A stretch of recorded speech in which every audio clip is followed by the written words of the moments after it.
अस्सलाम वालेकुम first year students. Second last topic है चैप्टर 7 का डैम्प्ड ऑसिलेशन। तो सबसे पहले हमें जानना है डैम्प्ड ऑसिलेशन है क्या। The oscillating system in which amplitude decreases with the time and energy dissipated from system. ऐसा ऑसिलेटिंग सिस्टम जिसमें क्या होता है, सिस्टम का एम्पलीट्यूड कम होता जाता है और इसके अलावा जो एनर्जी है वो डिसिपेट होती रहती है from the system. Energy dissipate होने का मतलब क्या है, हमारे जो यूजुअल पार्ट होते हैं एनर्जी के, उनका हीट एनर्जी की फॉर्म में कन्वर्ट हो जाना, वो क्या कहलाता है, एनर्जी डिसिपेशन। तो बेसिकली इसमें क्या होता है डैम्प्ड ऑसिलेशन में, लाइक हम सिंपल पेंडुलम को ही बार बार डिस्कस कर रहे हैं, तो मैं उसी की ही फिगर बना लेता हूँ। ये एक पेंडुलम है जो कि पहले इतने एम्पलीट्यूड से मूव कर रहा है, बाद में क्या हो,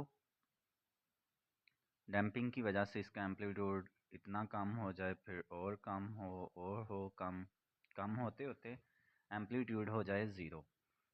तो इस तरह की ऑसिलेशंस को हम डैम्प्ड ऑसिलेशंस का नाम देते हैं।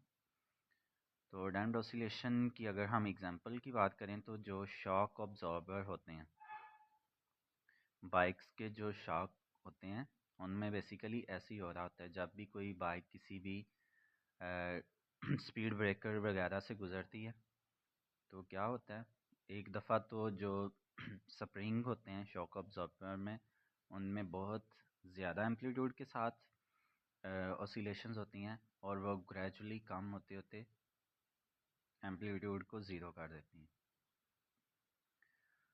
नेक्स्ट डैम्पिंग क्या है, the process in which energy is dissipated from oscillating system. किसी भी ऑसिलेटिंग सिस्टम से एनर्जी का डिसिपेट होना डैम्पिंग कहलाता है। और ये डायग्राम बनी हुई है, ये पहले एम्पलीट्यूड ज़्यादा था, gradually with the passage of time amplitude कम होते होते ज़ीरो हो गया, तो इसी को हम डैम्पिंग का नाम देते हैं। अब अनडैम्प्ड ऑसिलेशंस क्या होती हैं, the oscillating system in which amplitude remain constant. ऐसी ऑसिलेशंस जिनमें एम्पलीट्यूड कांस्टेंट रहता है, वो ना तो ज़्यादा हो रहा होता है ना ही कम होता है, हम इस तरह की ऑसिलेशंस को अनडैम्प्ड ऑसिलेशंस का नाम देते हैं। Oscillations of ideal simple pendulum, और ये कहाँ पे पॉसिबल होगा, एक आइडियल सिंपल पेंडुलम के केस में जो कि एग्जिस्ट ही नहीं करता।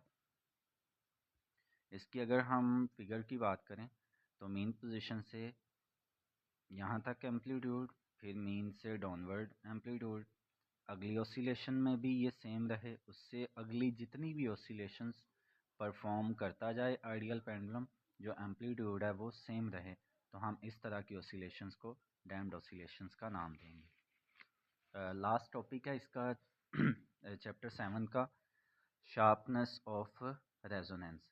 शार्पनेस ऑफ रेजोनेंस का मतलब क्या है,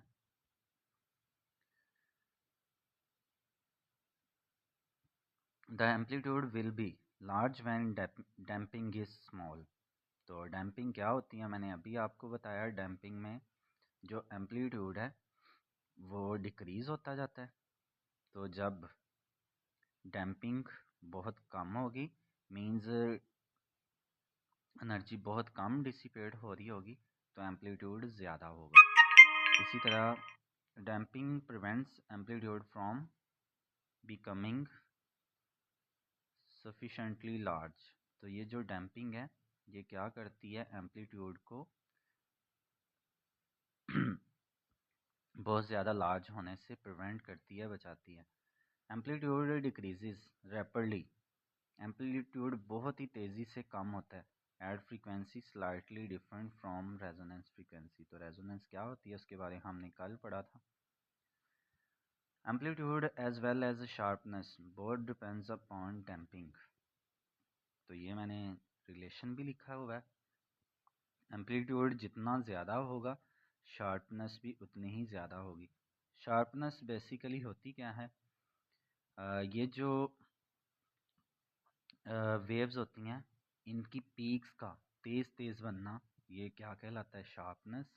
तो एम्पलीट्यूड जितना ज़्यादा होगा शार्पनेस भी उतनी ही ज़्यादा होगी।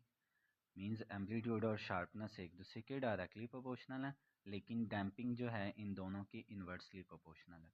मींस डैम्पिंग जितनी ज़्यादा होगी एम्पलीट्यूड उतना ही कम होता जाएगा, एम्पलीट्यूड उतना कम होता जाएगा जब तो शार्पनेस भी कम होती जाएगी। Heavily damped system has Fairlie flat resonance curve. तो देखें इसे, ये जो पहली कर्व है यहाँ पे देखें एम्पलीट्यूड बहुत ही कम है, एम्पलीट्यूड बहुत कम है, तो ये जो कर्व है आलमोस्ट फ्लैट है। मीन्स इसका एम्पलीट्यूड कम है, एम्पलीट्यूड कम है तो पीक भी इतनी तेज़ी से नहीं बनी। इससे आगे देखें अगर हम मीडियम डैम्पिंग है तो एम्पलीट्यूड पहले से ज़्यादा है, एम्पलीट्यूड पहले से ज़्यादा है तो इसकी देखें पीक भी शार्प बनी है। और आगे अगर हम बात करें जहाँ पे डैम्पिंग बहुत ही स्मॉल होगी, जहाँ पे डैम्पिंग बहुत ही स्मॉल होनी है वहाँ पे क्या होगा, एम्पलीट्यूड बहुत ही ज़्यादा और शार्पनेस भी बहुत ही ज़्यादा होगी। एक बात यहाँ पे कंसीडर करने वाली है वो ये है कि ये जो तीनों पीक्स हैं ये बन रेजोनेंस फ्रीक्वेंसी पे ही रही हैं। मींस सेम फ्रीक्वेंसी पे ये पीक्स बनेंगी। और मैंने आपको पहले भी बताया हुआ है रेजोनेंस फ्रीक्वेंसी तभी होती है जब सिस्टम की फ्रीक्वेंसी और एक्सटर्नल फोर्स की फ्रीक्वेंसी आपस में मैच करती हैं। तो हमारा थ्योरेटिकली काम कंप्लीट हो गया। इस आज के लेक्चर के सेकंड पार्ट में मैं आपको कुछ प्रॉब्लम्स करवाता हूँ।